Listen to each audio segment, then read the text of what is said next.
Bonjour à tous, étudions aujourd'hui le dossier Bourdin. Nom, Bourdin. Prénom, Jean-Jacques. Né le 15 juin 1949 à Colombes, en Seine. Profession journaliste, animateur radio et télévision. Caractéristiques, vedette à RTL pendant près de 20 ans, puis à RMC et enfin à BFM TV.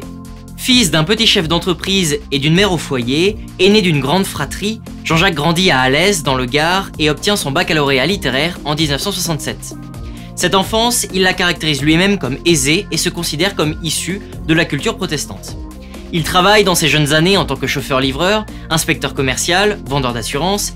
Il gagne également sa vie en jouant au poker pendant près de 2 ans, mais ne trouve pas sa vocation. Passionné de sport, il tente de rejoindre le journal L'Équipe, qui ne voudra pas de lui avant d'entrer à RTL en tant que stagiaire en juillet 1975. Il y restera 25 ans. Il nous relate sa rencontre fortuite au cours d'un repas de famille avec Raymond Castan, directeur à l'époque de la radio et oncle de son ancienne petite amie. Suite à un pari perdu sur un cycliste, celui-ci lui aurait dit « Je vois que vous connaissez bien le sport, j'aurai peut-être un jour un stage à vous proposer ». Jean-Jacques est intégré au service des sports de RTL après 3 ans de stage où il exercera en tant que journaliste pendant près de 8 ans.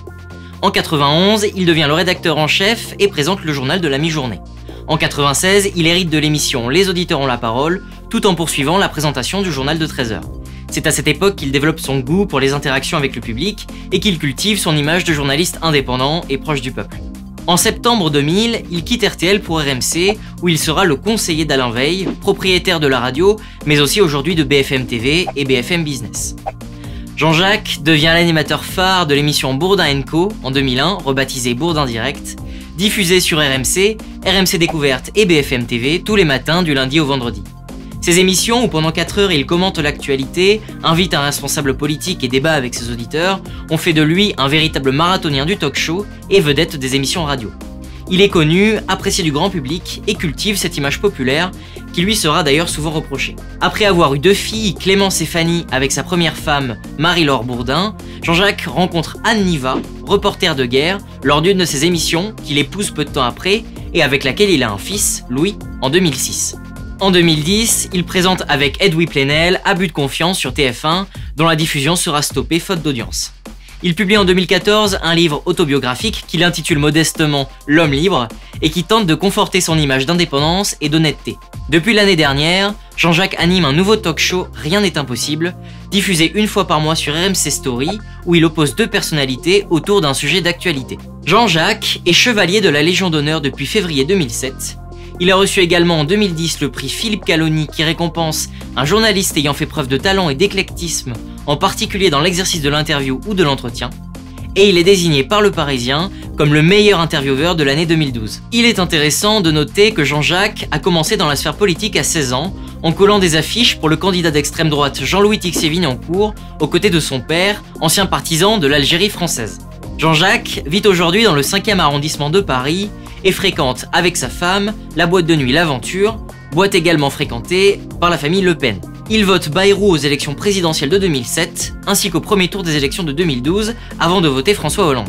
Il supporte peu le qualificatif de démagogue et s'emporte facilement lorsque sa radio est affiliée au Front National. Bonjour, c'est Jean-Jacques Bourdin, bienvenue. Bienvenue ce matin sur RMC, Radio Marine Championne. Alors, aujourd'hui, nous allons parler de ce sondage qui nous désole. Marine Le Pen pourrait être présidente. Arrêtez les gars, merde, arrêtez. Je suis à l'antenne là. Ce Canteloup commence à me fatiguer. Et si ça continue comme ça, je prendrai les décisions qu'il faut. Et j'irai l'attraper au collet et lui dire ce que je pense. Parce que je pense pas que ça soit un homme. Je n'aime pas me faire insulter. Et si ça continue, je ferai ce qu'il faut. Plus tard, suite à une interview de Jean-Marie Le Pen en 2015, où Bourdin le re-questionne sur ses positions sur les chambres à gaz.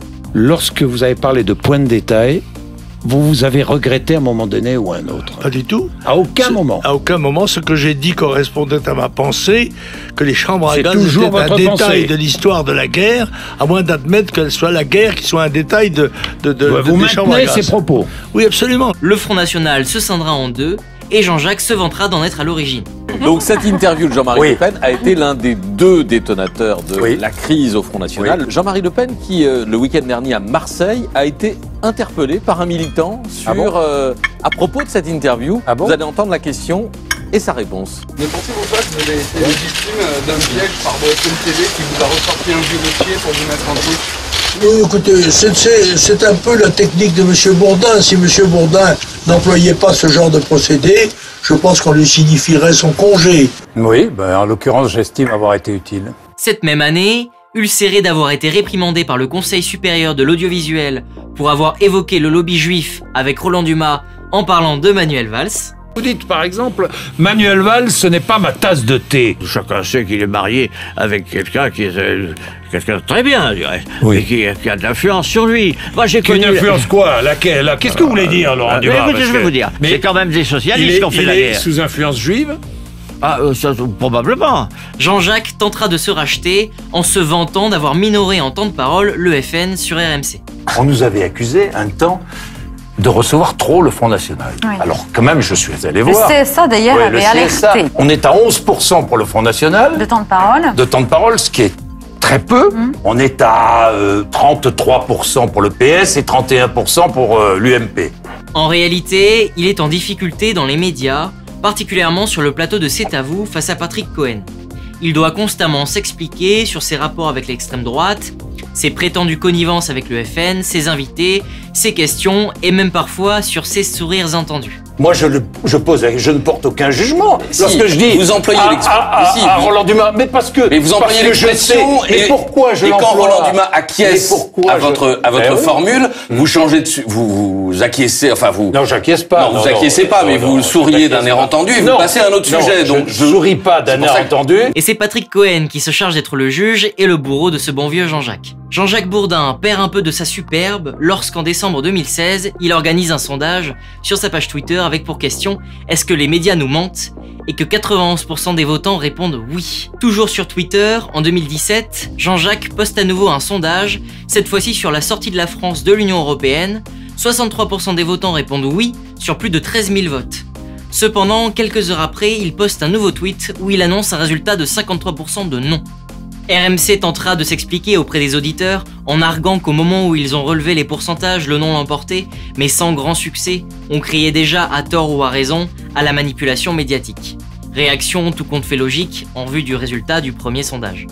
Alors, à cet homme du peuple, bien qu'aujourd'hui intégré à l'élite médiatique, à cet homme libre et indépendant, bien qu'obligé de se justifier dès qu'il sort du cadre autorisé, à cette vedette des émissions radio et des talk-shows, à ce marathonien du direct, incisif et chevronné, nous attribuons la note de 7 sur 10, avec le bénéfice du doute, en nous basant sur la charte de Munich, écrite par et pour les journalistes.